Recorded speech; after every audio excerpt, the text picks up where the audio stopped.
Everyone deserves that one-on-one touch where you get to meet with somebody personally, sit them, have them look you in the eye, address your particular situation.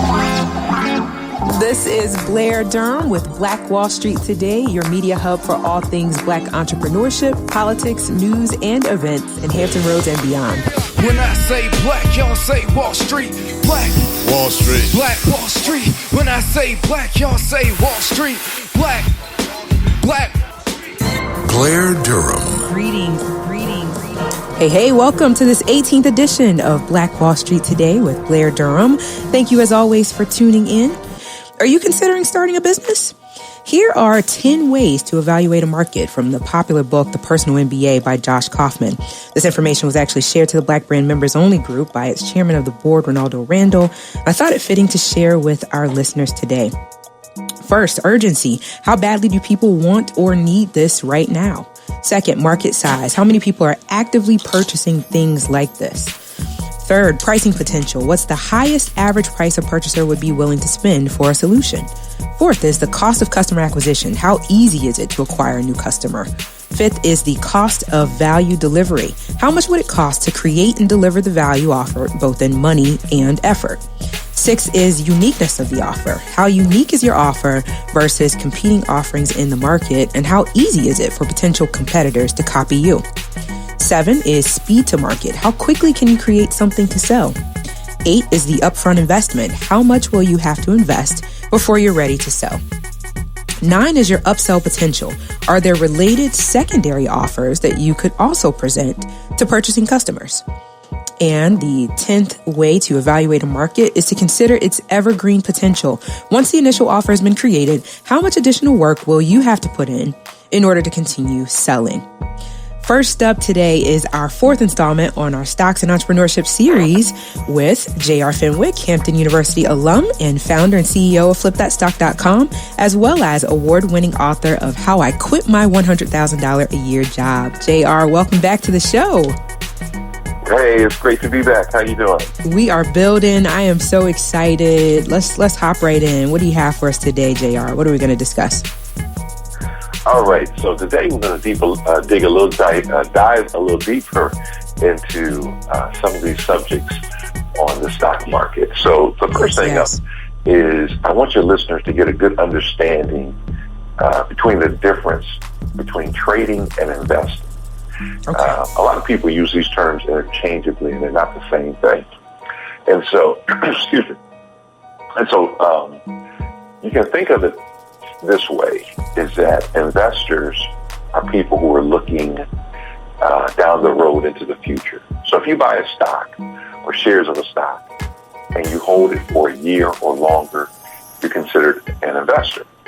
And typically, investors are looking like for retirement, maybe paying for college or vacation. Or I have a friend who had some shares of stock and held them for years, and then after she got out of medical school, she cashed in her stocks to start up her medical practice. Oh, wow. So investors, more long-term. Traders are in it to generate what we call right-now money. Okay. They say, hey, got right-now bills, we want to make some right-now money. Got it. And so traders are in and out of the market. They could buy and hold a stock for a few months, a few weeks. They could do it for a few days, a few hours, minutes, even seconds. And so, and by the way, there is no law that says that you have to hold a stock for a certain period of time. So you can go in, buy a stock, and 2 minutes later, if it goes up or does what you want it to do, you can sell it. Or if it doesn't do what you want it to do, you can get rid of it. And so it's very important to understand the difference between that. So the difference between trading and investing. I love it. We're talking about strategy here. This is good stuff. Yeah, another point that the listening audience to grab a hold of is oftentimes they may turn on the TV and read in the news somewhere that it's a bull market, or it's a bear market. And I used to hear these terms, wondering what does an animal have to do with the stock market? Right. A bull and a bear, right? So I'm not quite sure who came up with this concept or what they were doing when they came up with the concept. Mm-hmm. But you think of it this way, is that a bull, if it were to attack, it would lower its head and come up with its horns. Got it. And so they call it a bull market when overall stock market is going up. Okay. Just like a bull coming up to attack. And if a bear is going to attack, it gets up on its hind legs and then comes down. And so a bear market is when, the overall market is going down. And so, again, it's interesting when you pull back the curtain, mm-hmm. these concepts are not difficult. Right. A lot of people think there are really some simplistic answers behind them. And that's what we do at Flip That Stock. We get to the simplistic answer to teach it. So that's another key point. Makes that sense. I think your listeners should grasp. In fact, if you're just tuning in, this is Blair Durham with Black Wall Street Today. We're just getting an exciting conversation about the stock market underway with Mr. J.R. Fenwick, who is founder and CEO of FlipThatStock.com. This is the fourth installment on our Stocks and Entrepreneurship training is what I'm going to call it. So let me ask you this. What are some of the things that can kind of create that bull versus that bear market? So what are the things that make it go up and down? So that's a great question. There's a lot of different things, but I'll share with you 5 that are probably the most common. Okay. That can make a stock go up or down, as the market be bull or bear. Okay. And if you think of these, again, nothing complicated. So news, whether it's good news, whether it's so-called fake news, could affect a stock, going up or down. And it's interesting, like when you understand these things, it's not a guarantee, but you can kind of project out maybe which way a stock will go based on some of these things. So news is one. Okay. Rumors is another one. I often say that, and I'm just making this example up, so I don't want your audience to run out and say, he said that. I'm just making this up, as I say. So here's a rumor, the new iPhone 15, you'll be able to put on your steering wheel and it'll drive your car. Gotcha. I'm making this up. So don't nobody go out and say, JR. But if somebody put that type of rumor out, there'd be people who would believe it, and they'd be lined up, ready to, buy this and stick it on their car and all this type of stuff. So rumors, again, whether true or not. Another thing real quick is earnings reports. When you buy shares of stock, mm-hmm. they have to give you an earnings report, tell you what did they meet their anticipated goal for the quarter. They may say, hey, I want to make $100 million, and they made $2 million. Well, they got to tell everybody that, and their stock may go down. Or vice versa, they say, we thought we were going to make $100 million, we made $500 million. Right. Their stock may skyrocket. Okay. So that's another thing. Interest rates, those can affect the stock going up and down. Unemployment, that can affect stocks going up and down. So those are 5 of the most common things that can affect, the direction of the market, making it a bull or bear market. Interesting. I'm just thinking now, you mentioned how it is that we can anticipate the trends and then ultimately make decisions with regard to trading and investing.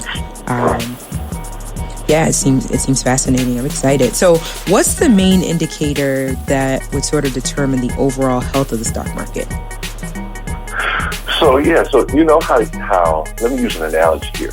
You know how if you go to the doctor, before you even see the doctor, talking about like a primary care doctor, a family practice doctor, and before you even see the doctor, they will take your weight, your temperature, and your blood pressure.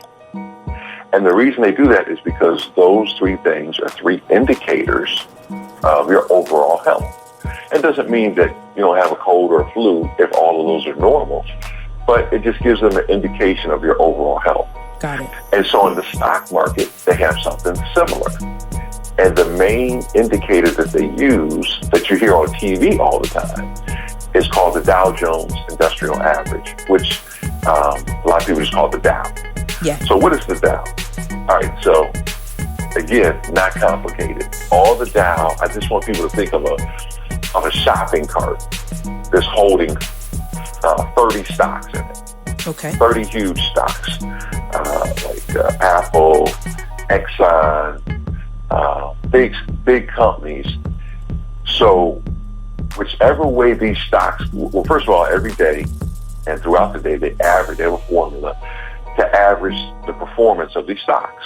Okay. And if overall these stocks are going up, you'll hear on TV, oh, the market's gone up by, and they say it in points, 100 points, 200 points. Mm-hmm. Or overall, if they're coming down, it'll say, the market's gone down by 200 points. These 30 stocks would be like an elephant getting in a backyard swimming pool. So if they get in the swimming pool, the water's going to go up. If they get out of the swimming pool, the water's going to go down. So kind of whichever way these 30 huge companies go, even though there's thousands and thousands of companies that you can buy stocks in, whichever way these big, huge companies go, tend to pull the market in one direction or other. Not a guarantee, but just talking in general terms. But the next time that your listening audience turns on the TV or hears, the market's going through the roof and this is going down, they're talking about the Dow and these 30 companies. And it doesn't necessarily mean that the stock that they own or stocks that they own are be going through the roof because the Dow is, but it could be. So, but I just wanted to make sure that everybody understands these little simple things that they try and make it sound so complex and this, that, the Dow is going to. Right. It's just 30 companies. Actually, it's just 30 companies. As we're finishing up here really quickly, Blair Durham here with Black Wall Street Today, having a conversation with J.R. Fenwick about the stock market. We're finishing up our fourth installment on the Stocks and Entrepreneurship series. I want to clarify about the Dow. So is it literally 30 stocks, or was that just part of your example, just to say, the shopping cart full of the 30 stocks? It's actually 30 companies that are part of that Dow? It is literally 30 stocks. Literally, so okay. I don't know the exact number of stocks on all the stock market. I think it's like 10,000 or something like that, or close to it. But it's literally just 30 stocks. Okay. But again, these companies are so ginormous, right? Like Apple is worth almost $1 trillion. Right. It was worth $1 trillion. So they're so large that if you were to average the performance of that particular group, it is an indication of the health of the stock market or the direction. Okay. Exactly. That makes sense. And again, we just use these, think about this too. The stock market is almost like a living, breathing item or person because it's made up of people's emotions and sentiments, right? So let's say you turn on the TV and it says, the economy is great, unemployment's low, the market's going through the roof, it's a bull market. So people get excited and they say, let me start buying some stocks, let me go buy this stock, let me go. And it drives the market up because of the sentiment of the people. So all of this is really based on people and emotions. And, part of investing is kind of looking at the sentiment of the people and emotions and what we feel the value of that company is. Ultimately, the open market and the people decide what the value of a company. They say, I'm willing to pay X amount for the stock, or I'm not willing to pay for it. The company could have great financials on the books, great products and all that. But if people say, I'm just not going to buy it for, $100 a share, I'm only willing to pay $20 a share. Well, that's what the value of the company is going to be. So it's really interesting, when you get into this, the different indicators that you can use. And we use different indicators if we're investing versus trading. It's totally different strategies. So, we really dive a little deeper into that when people are involved in our course to really determine, how to get the best outcome. But it's different strategies for investing and trading. Got you. Okay. So let's do two things as we're wrapping up. We've got 5 minutes. And I want to first kind of just give an overview of what's going to be shared next week, because I want to make sure people are tuning in for that. for that last installment. And then let's also, because I know we've got listeners all over the country via iHeartRadio. Can you just give a couple of dates around the country where you're going to be speaking? Yeah, sure. Okay. So what I want to do next week to kind of wrap up this 5-part series is just do a quick recap of some of the things that we talked about and kind of pull it all together. So each week we've kind of been given like some pieces of a puzzle, and I want to kind of pull these pieces of the puzzle together, all right, and just kind of show people how, and even maybe give an example of a stock and either buying it for investing or trading, and just an example of that, just the whole flow. And also I want to kind of throw some unusual entrepreneurship principles in there that I think people will find valuable, because in today's economy, especially with the government shutdown, I heard your 10 points earlier, which were just fabulous. So I want to kind of give some more perspective on that, and just kind of put everything in a nice, neat package for folks. Okay. And then as far as where I'll be around the country, yes, give us some dates, times, and locations. Okay. All right. So this Saturday, we will be in Laurel, Maryland, which is the D.C. area. And that's Saturday will be in Greenbelt at the Greenbelt Library. February 9th, we'll be in Laurel, Maryland at the Laurel Library. We'll be coming to Cleveland, Ohio, and we'll be doing a program with Dr. George Frazier, founder of the Power Networking Conference and FrazierNet. What's the date for that conference? I want to say it's February 9th. Okay. But let me say this. All these dates will be posted on live, L-I-V-E, seminarregistration.com. Liveseminarregistration.com. Okay. That one's not up yet, but if people just check back weekly, we'll be updating. We just also got invited to go to Alaska. Oh, wow. To speak at a conference. I don't have all the details on that, but we'll be doing that. And Blair, I'll be getting with you to come down to the Hampton Tidewater area to put on a special conference. What am I hoping for? The third Saturday in April. We'll talk more about it though offline. Okay. Yeah, so this is great. So we've got a couple things coming up in the Maryland, D.C. area. We've got the Power Networking Conference with Dr. George Frazier. Some pieces in Alaska, and then it's liveseminarregistration.com. Is that right? Liveseminarregistration.com, and the website is flipthatstock.com. Flipthatstock.com. We'll also be in Houston in June. Okay. So we'll be across the country. Okay. Yeah. Perfect. I love it. Just super excited about your mission. Again, it's 1,000 new investors, right? That's your goal for this year? Yeah. Our goal is to take 1,000 beginners and teach them to become traders and investors, active traders and investors, meaning they know how to do it. They're not just following, well, what's JR's stock pick of the day? No. I want you to know how to go in, use the technology, use the information, and pick and find stocks, analyze them, trade them, or invest them yourself. That's our goal. 1,000 self-sufficient traders and investors. That's perfect. JR, I want to thank you so much for this time. I am definitely looking forward to next week. This has been great. Now we turn to our special feature on financial planning with Mr. and Mrs. Royster. Kenneth Royster of First Genesis of Virginia is a well-trained financial planner. He specifically focuses on retirement planning, wealth accumulation, and asset protection. He also focuses on clergy compensation planning and planning for business owners. He has 34 years of successful sales, in-depth experience, and training in financial services and insurance, and he's currently the team leader at First Genesis of Virginia. Kenneth is licensed to sell securities and life products in over 25 states. We'll also welcome Ms. Danica Royster. She is a wealth consultant at First Genesis of Virginia, LLC. She's well-trained in financial services and focuses on building her practice using a holistic approach when assisting clients in working towards their financial planning goals and objectives. She specifically focuses her strategies on retirement planning, wealth accumulation, educational funding for college, and asset protection.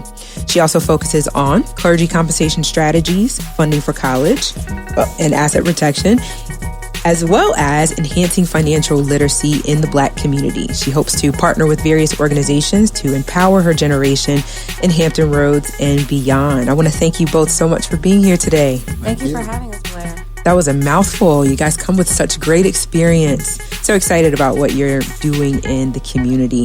I just want to and actually let me point out, I am going to open up the phone lines in a bit. So if you've got questions for our financial planner and wealth strategist, please give us a call at 757-727-5711. But I want to kind of open up the dialogue by talking about specifically, what is the role of a financial planner? I think there's so many titles out here. Everybody's doing something in finance, but I'd like you to just speak to what is it that a financial planner really does?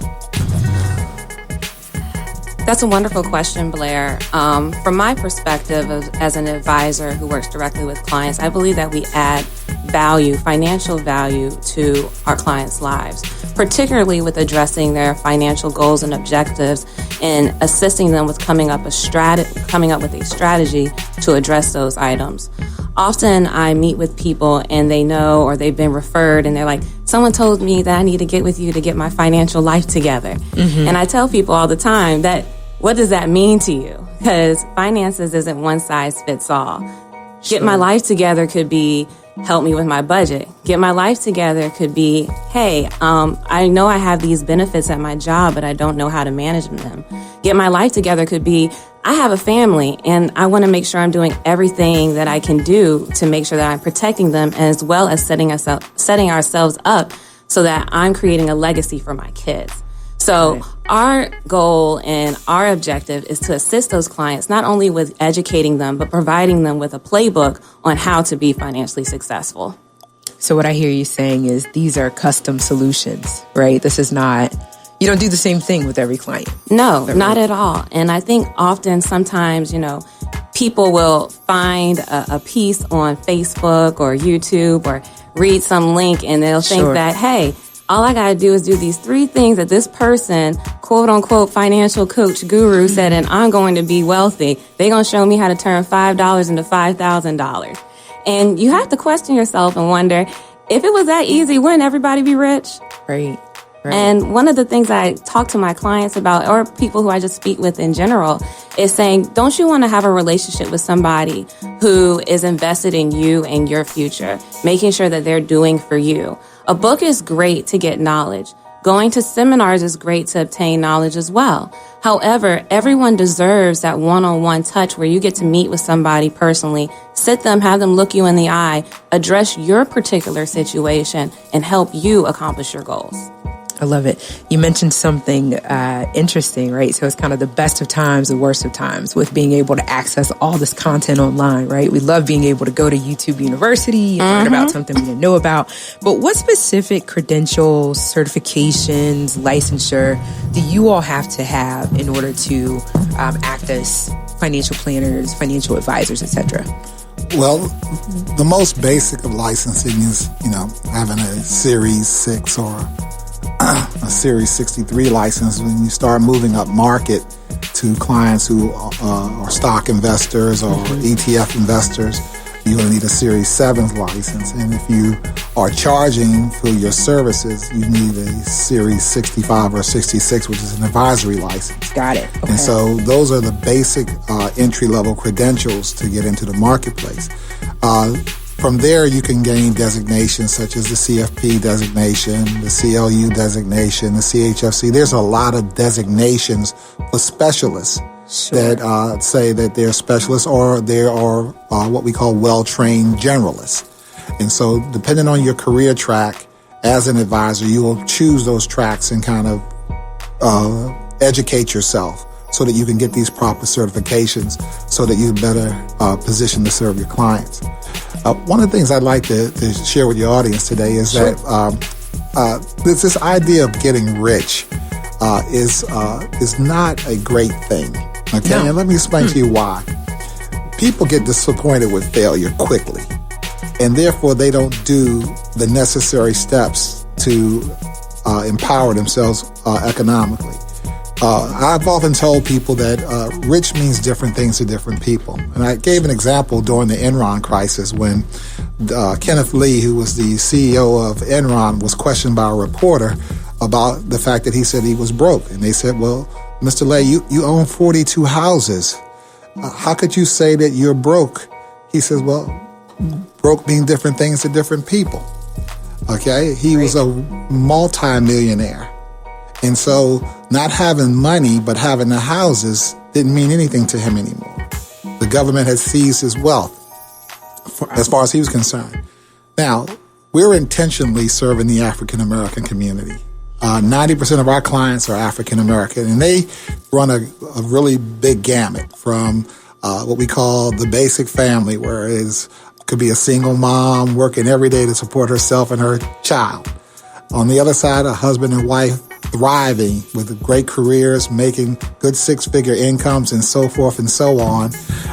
And we serve those people. But the key is everybody has to have some type of goal as it relates to themselves, not in general. So as my daughter said earlier... So getting rich is not really a specific, measurable...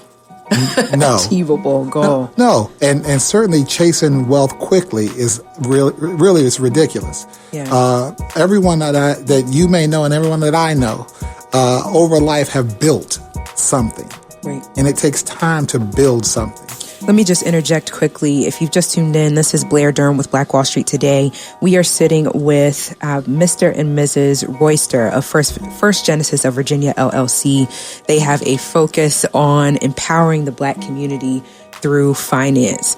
Wow. So I have a note here that you need to say all of what you just said pertinent to wealth building again, right?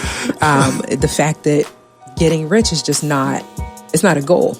No, it's not. The reality is getting financially secure is the goal. Sure. One thing when I engage a client new, one of the things I ask them is about financial independence and do they understand what that means? Mm-hmm. Financial independence means that you no longer are dependent on a job. You have enough wealth and enough streams of income coming in where you no longer are dependent on somebody else's employment for you to live. We had the fortune of meeting Earl Butch Graves some time ago. Wow. And he gave a talk, and he says that think about 10 years of your earnings. Then you have achieved a level of wealth. 10 years of your earnings. So if you make $30,000 a year, it should be $300,000. Mm-hmm. If you make $300,000, then it should be $3 million. But he said that if you don't have 10 years of your earning power saved, you're not wealthy. You have not achieved anything until you've gotten there. Now, as I said earlier, those numbers sound astronomical for a $30,000 a year earner.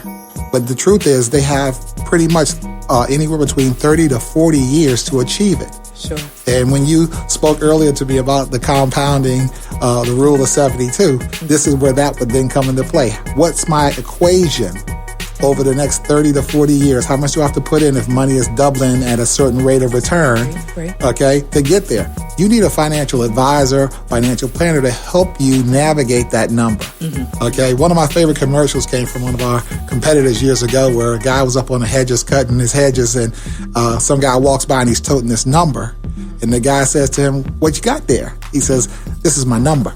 He says, what number? He says, this is my retirement number. I know it. Do you know yours? That's good. And a lot of people don't know their number.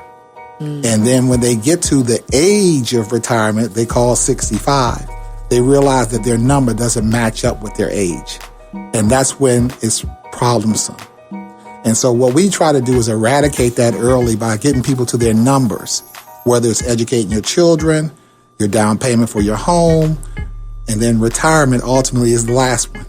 But you got to know these numbers and you have to start moving yourself towards your numbers. So again, this thing about rich, no, what are my goals, my objectives, and what do those numbers look like? And can I get there with what I'm doing? Really good. Again, this is Blair Durham. This is Black Wall Street Today. We are with Kenneth and Danica Royster. I think I may have ruined your name earlier. I'm sorry. Oh, that's okay. Having a conversation about what it really takes to build wealth. Of course, we're focused on rebuilding Black Wall Street. And so certainly having an understanding of personal finance is very relevant. So say more. I mean, I'm curious about sort of your experience with the community. Are you all, are you doing speaking events? Where are you in terms of engaging the community directly?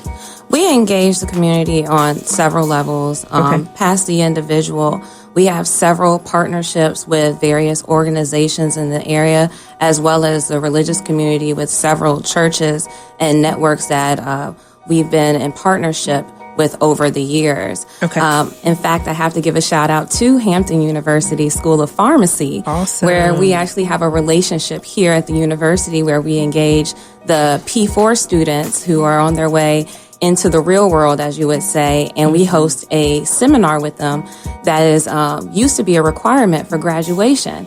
Often when I meet college grads, the first thing that they come out their mouth and say is, man, I wish there was a class on campus for this, or I wish there was some access for this. So my goal is not only, continue the relationships that I have with the universities, the religious community, as well as several Greek sororities and fraternities in this area, but to also connect with other professionals and professional groups.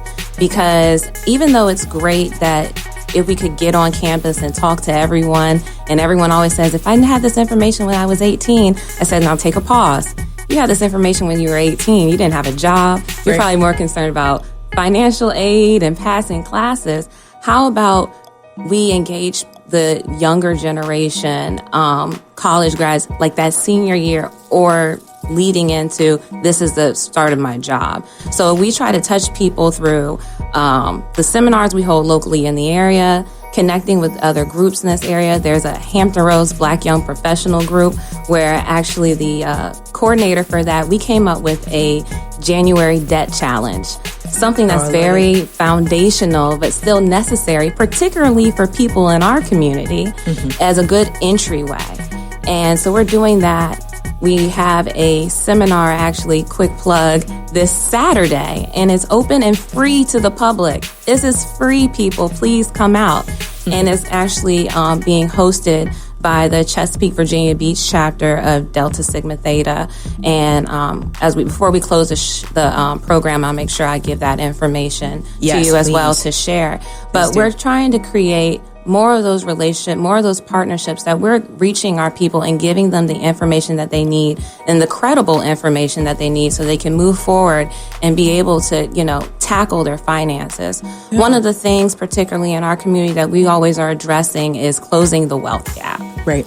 And from my personal view, I think that all starts with education. So financial literacy is important, but the next step is implementation. And I think that's where me and Ken come into play as it relates to helping you. Because now that you have this knowledge, you went to the seminar, you read the book, have you found someone who you trust now to help you carry it through and hold you accountable to your goals? Great. If you're just tuning in, this is Blair Durham with Black Wall Street Today. We have the Roysters in the building with First Genesis of Virginia, LLC. They are focused squarely on financial literacy for the Black community, providing a suite of financial products and services. As we were getting started, Kenneth, you mentioned, before we focus on this or that, we really need to focus on saving money. So I want to hear from you, and our phone lines are open as well, 757-727-5711. What are some of those strategies? How do we implement this goal of really beginning to save money? Where we're used to, living from paycheck to paycheck, maybe spending more than we make and all of these bad habits. Absolutely. We've been plugging people today, so I've got to do another one. Plug away. This is the radio. To Dr. Dwight Riddick, some years ago, he came to me, approached me, says, Ken, our folks need to learn how to save money. He's the pastor of Gethsemane Baptist Church here in Newport News. And he says, can you come out and do a workshop on $25? What $25 can do? And I told him I certainly will do that. And to my surprise, 200 people showed up for that workshop, about $25. What it said to me, a signal, was that there are people out here who don't know that they can start saving money because no one will talk to them generally of my caliber or Danika's caliber with $25. But the fact that we are connected to our community, they were able to gain the resource. So we started talking about saving $25 a week. $25 a week. Okay. $25 every 2 weeks. $25 a month. Okay. But save it. And understand that this is money that you don't go get. You put it and push it away from yourself. You have to learn to push it away. And I then showed them the compounding effect over it over a period of time. And you may or may not know that the average savings account for an African American in this country is about $1,000. That's scary. Okay? It is scary. Okay? And that at retirement, that our retirement accounts are 4 times less than our white counterparts. And it's not just because they had a head start. It's what they do over their lifetime with what they have. That's right. All right? And so if you make consuming decisions, such as, I'm going to spend $1,000 on a car payment, but I don't own a home, those are bad choices. Sure. If you decide that because your circle is so affluent and so fine that at Christmas time, you spend $2,000 of money you don't have buying presents for people who don't need them. Sure. Instead of saving that money. If you take your, quote, income tax check and you predetermine its spending pattern before it even hits your hand. Again, these are mistakes that you are making. We've talked to people about something as basic as that. How about if you saved half of your income tax return? Not all of it. Half every single year and never touched it. And let's just say your average tax return was $1,500. It's $750. Okay? In 10 years, you have $10,000. You make a really valid point there. I think about, we may understand all of how it is we got to this place of conspicuous consumption. We might, get it psychologically. We might understand it. But until we really start to change those behaviors, we can't rebuild Black Wall Street. That's correct. And you start talking about owning businesses and self-determination. That's another show, okay? But we have to get back to that. But if we don't have capital, right, it's a different era than before. It costs a lot more to start a business and maintain one than it did in the past. And therefore, with all the economic pressures, you have to be even a greater steward of what you have in order to succeed. Sure.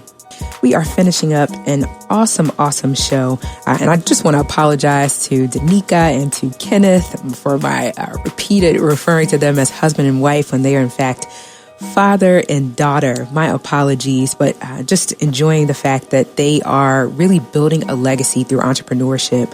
They are a Black family-owned business, so certainly as your financial needs continue to develop, contact First Genesis of Virginia. Stay with us online at Black Wall Street Today on Facebook and Black Wall Street Today on Instagram, and then follow us on Twitter as well at BWS Today. We look forward to talking again next week. Have a wonderful week. I have said and I will continue to say that the most important priority for the Black community is the Black community, not a particular political party.